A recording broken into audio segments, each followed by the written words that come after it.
สวัสดีค่ะพลอยค่ะ วันนี้เราก็มารวมตัวกันนะคะเพราะว่าช่วงนี้ว่างๆไม่มีงาน ใช่ค่ะไม่มีงานทำแล้วก็แบบว่าตั้งแต่มีโควิดมาก็แบบอยู่แต่บ้านอะไรเงี้ย เลยชวนมาทำคลิปกัน ใช่ แต่วันนี้เป็นคลิปพิเศษที่เราไม่เคยทำมาก่อนเพราะว่าวันนี้เราจะมาแนะนำหนุ่มๆทุกคนว่าจีบผู้หญิงยังไงให้ติดเราไม่สามารถที่จะแนะนำได้ว่าจีบผู้ชายยังไงติดเพราะว่าเราก็ไม่ได้ ไม่มีประสบการณ์ด้วย แต่เราก็คิดว่าทริคเหล่านี้ก็น่าจะใช้กับผู้ชี้เราน่าจะใช้เราก็คิด อย่าติดลม แต่เราก็คิดว่าทริคเหล่านี้มันก็ ปล่อยมาก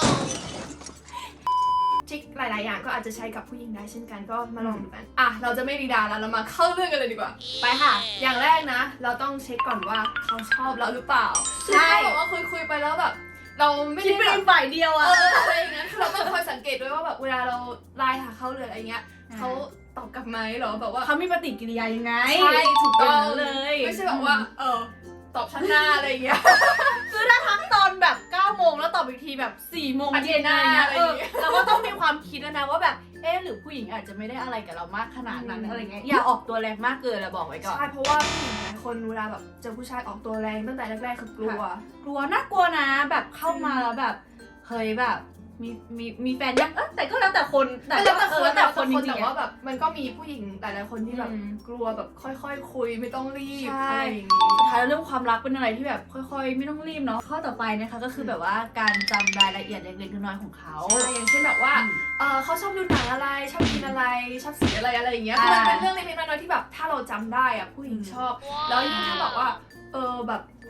สมมุติว่าจำวันเกิดเขาได้แล้วว่าวันพิเศษของเขาอะไรอย่างเงี้ยเขาจะยิ่งประทับใจเลย มันน่ารักมากนะทุกคนแบบมันเป็นทริคเล็กๆน้อยๆจริงๆอ่ะการที่เราแบบจำรายละเอียดของคนคนหนึ่งได้อะไรเงี้ยคือเรารู้สึกว่าคือถ้าเราเป็นผู้หญิงแล้วมีผู้ชายมาแบบจำได้ว่าเราชอบฟังเพลงนี้ฟังเพลงแนวไหนอะไรอย่างเงี้ย อะไรอย่างเงี้ย คือมันน่า แล้ว รัก แล้วมันจะช่วยให้เราแบบว่าเวลาเราจะซื้อของขวัญให้เขาอะไรเงี้ยเรารู้เลยว่าเราจะซื้ออะไรให้เขา เพราะว่าเรา ใช่ เหมือนกับเราจำเราพยายามที่จะใส่ใจตั้งแต่ตรงนั้นแล้วว่าเขาชอบอะไรอะไรเงี้ยเราก็จะง่ายละอันนี้ก็ใกล้เคียงกับข้อที่แล้วก็คือเป็นคนที่ใส่ใจนะคะเอาจริงๆสำหรับเรารู้สึกว่าผู้หญิงค่อนข้างจะสังเกตในเวลาแบบผู้ชายใส่ใจคนรอบข้างอะไรเงี้ยคือไม่ใช่แค่ใส่ใจผู้หญิงอย่างเดียวนะแต่ว่าคนรอบข้างด้วยอย่างเช่นแบบเขา กับเพื่อนกับผู้ใหญ่ด้วย ใช่อย่างเช่นเขารินน้ำให้กับคนทั้งโต๊ะอย่างเงี้ยอย่างเงี้ยผู้หญิงก็สังเกตนะใช่ไหม น่ารักใช่สังเกตแน่นอน แล้วก็แบบเรามีทริคอีกอันนึงแบบสมมติว่าถ้าเกิดไปกินข้าวผู้หญิงเนี่ยแค่แกะหลอดให้ผู้หญิงก่อนเนี้ยทุกคนก็จะดูแบบเป็นสุภาพบุรุษ เขาจะแบบ เราจะมีความแบบ ขนาดนี้ให้เราเลยเหรออะไรอย่างงี้ ใช่นี่คือเป็นทริคเล็กๆน้อยๆที่ถ้าเกิดเอาไปทำแล้วว่าน่ารักมากๆเลยยังไง มีเรื่องหนึ่งฉันมีเพื่อนผู้ชายคนหนึ่งที่รู้จักแล้วแบบเขาจีบผู้หญิงคนหนึ่งอยู่ใช่ไหมแล้วแบบตอนนี้เขาเป็นแฟนกันแล้วแต่ว่าด้วยความที่แบบเขาแฟนของเขาอยู่ต่างประเทศแบบอยู่อเมริกานู่นนะแล้วเขาอยู่เอเชียแล้วคือแบบเฮ้ยเขาใส่ใจมากแบบว่า ยังไง เขาพยายามที่จะนัดโทรคุยกันทุกวันแล้วคือแบบด้วยความที่แบบเวลามันต่างกันมันต้องคอยดูเวลาว่าตรงไหนเวลาไหนมันจะเหมาะสมอะไรเงี้ยแล้วเขาส่งของขวัญให้ตลอดแบบทุกๆเดือนอะไรเงี้ยแบบส่งของเล็กๆน้อยๆไม่ว่าจะเป็นดอกไม้แล้วแบบโหอย่างเช่นแบบว่าเวลาจะสั่งดอกไม้เงี้ยเขาก็จะถามเพื่อนทุกคนว่าเนี่ยควรจะเลือกอันไหนดีอันนี้หรืออันนี้อันไหนที่เขาน่าจะชอบหรือประมาณนั้นนะหรือว่าอย่างเช่นเขาเคยทำบราวนี่ให้แฟนเขาด้วยแต่ว่าทำแบบว่าเป็นบราวนี่พิเศษคือเขารู้ว่าผู้หญิงคนนี้เขาชอบอะไรที่เป็นลาเวนเดอร์เขาก็ทำบราวนี่ลาเวนเดอร์ให้แล้วแบบบราวนี่ลาเวนเดอร์ที่เขาทำมันใช้เวลาแบบมันต้องสกัดลาเวนเดอร์อีกคือใช้เวลาหลายวันมากในการเตรียมตัวแล้วแบบเราเห็นแล้วแบบโห ตั้งใจมากเลย เราต้องหาผู้ชายแบบนี้ หายากมากจริงไม่รู้ว่าหาได้ที่ไหนอะแต่แบบเป็นเรื่องที่แบบเขาผู้หญิงโชคดีมากเลยเนาะที่ได้แบบใช่แบบอย่างเงี้ย คือถ้าเราแบบใส่ใจแบบเนี้ยผู้หญิงจะแบบประทับใจมาก ใช่แล้วก็เราสึกว่าน่าจะ คือเรา ทำให้คบ เห็ กัน นนานด้วย ใช่แล้วเราเห็นแล้วแบบโหเพื่อนคนนี้เขาทำขนาดนี้แล้วแบบ อ่า เฮ้ยมันมีผู้ชายแบบนี้ด้วยเหรอ ในโลกนี้มีคนแบบนี้ด้วยเหรออะไรอย่างเงี้ย ใช่ไหม น่ารักเนาะน่ารักมาก อีกอันหนึ่งที่สำคัญมากๆนะคะคือเราต้องมีแพชชั่นเป็นของตัวเองมันเป็นวิธีการจีบแบบที่เราไม่ต้องจีบอ่ะเพราะว่าเวลาเราเห็นใครที่แบบมี ตั้งใจทำอะไร แรงขับหรือว่าแบบตั้งใจทำอะไรมากๆอย่างเช่นเขามีอาชีพที่เขาแบบมีแพชชั่นมากๆหรือว่าแม้แต่งานอดิเรกเองแล้วแบบเขาดูมีความรักในสิ่งที่เขาทำอ่ะมันทำให้รู้สึกว่าแบบเขา มีเสน่ห์มากเลย ใช่มันมีเสน่ห์แล้วเขามีอะไรที่เป็นของตัวเองที่แบบว่าแบบ มันดูมีความอินดิเพนเดนต์อะ คือเรารู้สึกว่าแบบเราก็รู้สึกเหมือนแกว่าแบบการที่ผู้ชายแบบว่าตั้งใจทำอะไรสิ่งหนึ่งมากๆอะไรเงี้ยแล้วเหมือนแบบเราได้เห็นน่ะเรารู้สึกประทับใจในตัวผู้ชายคนนั้นโดยที่แบบคือเขาอาจจะแบบไม่ต้องเข้าหาอะไรเรามากขนาดนั้นด้วยซ้ำอะแต่เหมือนแบบพอเราเห็นเรารู้สึกเราประทับใจในตัวเขามากใช่จริงๆหลักๆก็ มากเลยนะ หลักๆก็คือการที่เราโฟกัสที่ตัวเองก่อนทำตัวเองให้ดีแล้ว มันจะทำให้เราดูมีเสน่ห์ขึ้นมาเองจริง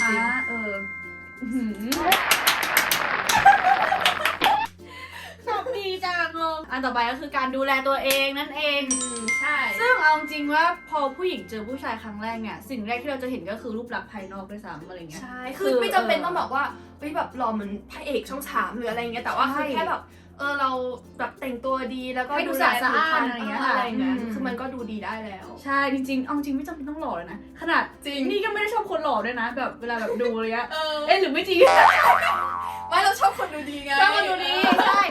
คือเรารู้สึกคือส่วนตัวนะ เรารู้สึกว่าผู้ชายที่แต่งตัวแบบแต่งตัวเป็นอ่ะมีเสน่ห์กับเรารู้สึกว่า ใช่ น่า มี รัก สไต มา ล์ของ ก ตัวเองอะไร เออ มีส ล ไต อง ล์ ไป ที่ หา เข้กับ ดู ตัวเอง เราว่าลองไปหาดูสไตล์ของตัวเองอะไรเงี้ยแบบลองแต่งตัวดูอะไรเงี้ยไม่ต้องแต่งตัวจัดก็ได้แค่แบบลองเปลี่ยนเป็นแบบจากถือว่าชอบใส่รองเท้าแตะอะไรเงี้ยเปลี่ยนจากรองเท้าแตะมาเป็นแบบเป็นอีกแบบหนึ่งที่มันดูดีขึ้นอะไรเงี้ยก็ลองไปดูอะไรเงี้ยความจริงใจในการเข้าไปจีบเงี้ย ความจริงใจ เหมือนต้องทำให้ผู้หญิงคนนั้นรู้ว่าแบบเขาสำคัญพออ่ะเช่นแบบเดินผ่านร้านหนึ่งที่เป็นร้านกาแฟแล้วรู้ว่าผู้หญิงคนนี้เขาชอบร้านนี้มากก็ส่งรูปไปแล้วแบบนึกถึงนะอะไรอย่างเงี้ยแค่แบบเรื่องเล็กๆน้อยๆ มันน่ารักมากสมมติว่ากินข้าวอย่างงี้ ถ่ายรูปส่งมาให้เขาหน่อยอะไรอย่างงี้ซะแบบแบบทำอะไรอยู่อะไรเงี้ยคือมันน่ารักมาก แต่ไม่ต้องทุกมื้อนะ ตื่นเช้ามากินนม1 แก้วจ้ายังไง นี่แฟนหรือเทรนเนอร์ นั่นแหละคือนั่นมันเป็นอะไรเล็กๆน้อยๆที่แบบทำแล้วมันดูน่ารักมันดูแบบว้าวผู้ชายไม่น่าทำคือแบบเพราะมันเป็นแบบมันทำให้ผู้ชายดูเป็นคนแบบอ่อนโยนมากขึ้นเลย แล้วก็มีเรื่องของการหยอดมุกด้วยนี่ก็เป็นแบบว่าเป็นพิเศษอะไรอย่างนี้คือไม่จำเป็นแต่ว่าถ้ามีมันก็ดี มีก็ดีอะไรอย่างงี้มันจะได้ทำให้เราแบบมีการเขินกันไปกันมาอะไรมันเป็นแบบ เรียกเสียงหัวเราะด้วย ใช่ก็ดูแบบเป็นคนแบบเฮฮาได้ก็ดูน่ารักดีอย่าไปคุยอะไรที่มันแบบจริงจังมากขนาดนั้นอะไรเงี้ยบางทีผู้หญิงอาจจะเกรงได้แต่ก็ต้องดูผู้หญิงด้วยผู้หญิงเป็นคนแบบนิสัยยังไงคือถ้าเขาออกเป็นทางแบบทางการหน่อยเราก็ไม่ควรไปคุยแบบไปพูดเป็นจังหวะเฮ้ผู้หญิงเลือกคุยนะ อันนี้ก็เป็นสิ่งที่เราก็ต้องทำบ้างก็คือเราต้องเป็นฝ่ายชวนคุยเขาก่อนชวนเขาคุย คือเราคุยก่อนบ้าง เราต้องเป็นฝ่ายชวนเขาคุยก่อนคือบางทีแบบผู้หญิงเขาไม่กล้าทักแล้วก็เราคิดว่าในสังคมเราก็ยังมีแบบว่าแบบเราแบบผู้หญิงไม่กล้าทักก่อนอะไรอย่างงี้เพราะด้วยความที่แบบรอให้ผู้ชายทักก่อนบางทีเราก็ต้องแบบคุยกับเขาก่อนใช่ลองหาเรื่องแบบไปคุยกับเขาดูว่าสมมติว่าเราเริ่มรู้แล้วว่าเขาชอบอะไรสมมติว่าชอบดูหนังอะไรเงี้ยเราก็ไปหาเรื่องคุยเลยแบบรู้จักหนังเรื่องนี้ไหมแบบเรื่องนี้แบบสนุกนะเคยดูยังอะไรอย่างเงี้ยรู้จักนักแสดงคนนี้ไหมเขาชอบอะไรล่ะหาเรื่องไปคุยกับเขา ถ้าเราจะทักเขามันมีแบบเรื่องเยอะมากที่จะทักเราแค่ต้องแบบพยายามคิดว่าแบบมีอะไรที่มันมีความคล้ายกันอย่างเช่นดูหนังแล้วแบบถามว่าดูหนังเรื่องนี้หรือยังอะไรอย่างเงี้ยใช่ชอบฟังเพลงไหนอะไรก็คุยไปมันก็คุยไปเรื่อยๆแหละก็คือแบบว่าไม่ต้องไปซีเรียสแล้วก็สิ่งที่สำคัญคือห้ามรีบร้อนจริงเนาะสุดท้ายแล้วอย่าเพิ่งไปแบบไปคุยกัน5 วันเนี่ยแล้วแบบไปขอเขาเป็นแฟนอ่ะไม่ได้นะคือบางคนมันก็ทำนะแต่ว่าเรารู้สึกว่าแบบมันรีบเกินไปแล้วคนจะแบบว่าก่อนที่จะคบใครเราต้องดูเยอะๆคิดเยอะๆเพราะว่าการที่เรา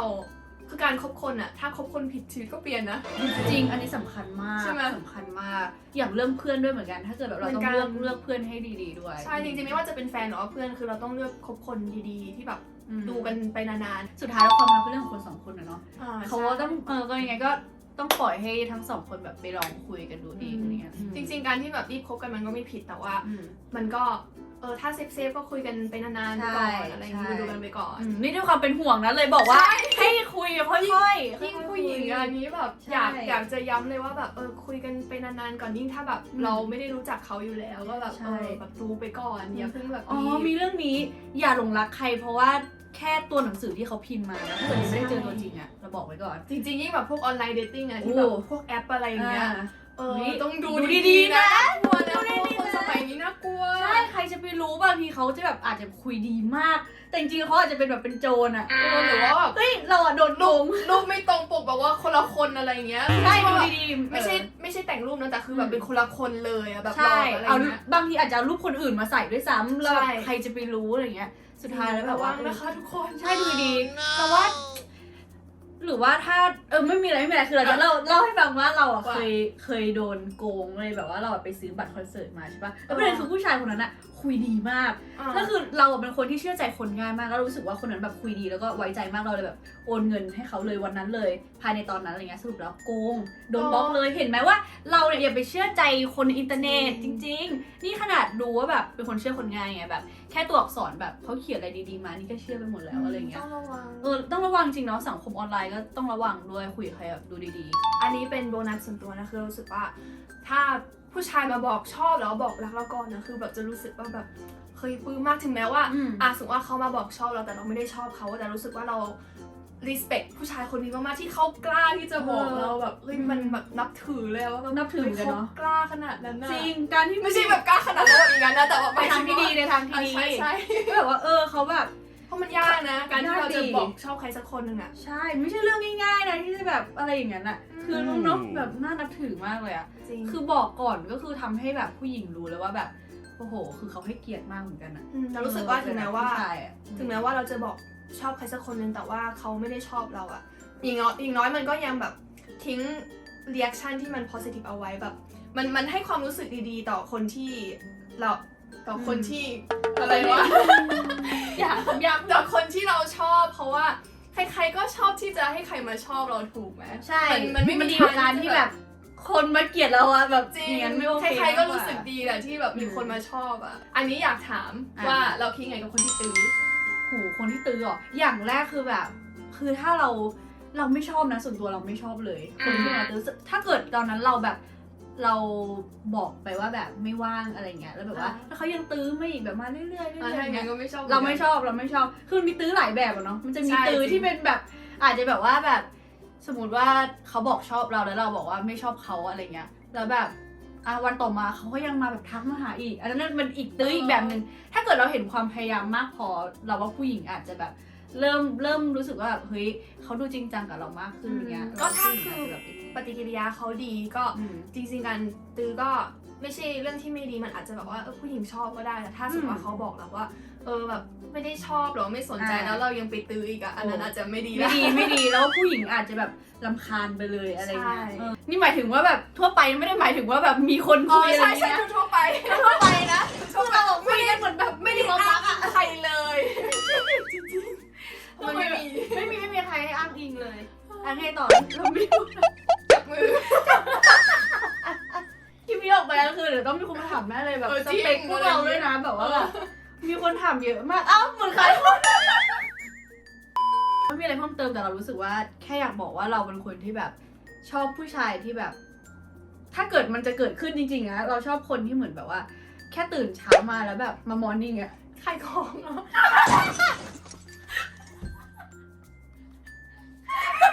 พลอยอย่าทำให้มันดูเป็นขายของแนะนำคืออยากให้ผู้ชายทุกคนน่ะได้จีบผู้หญิงติดอะไรอย่างงี้คือเราเคยไปดูเลยไ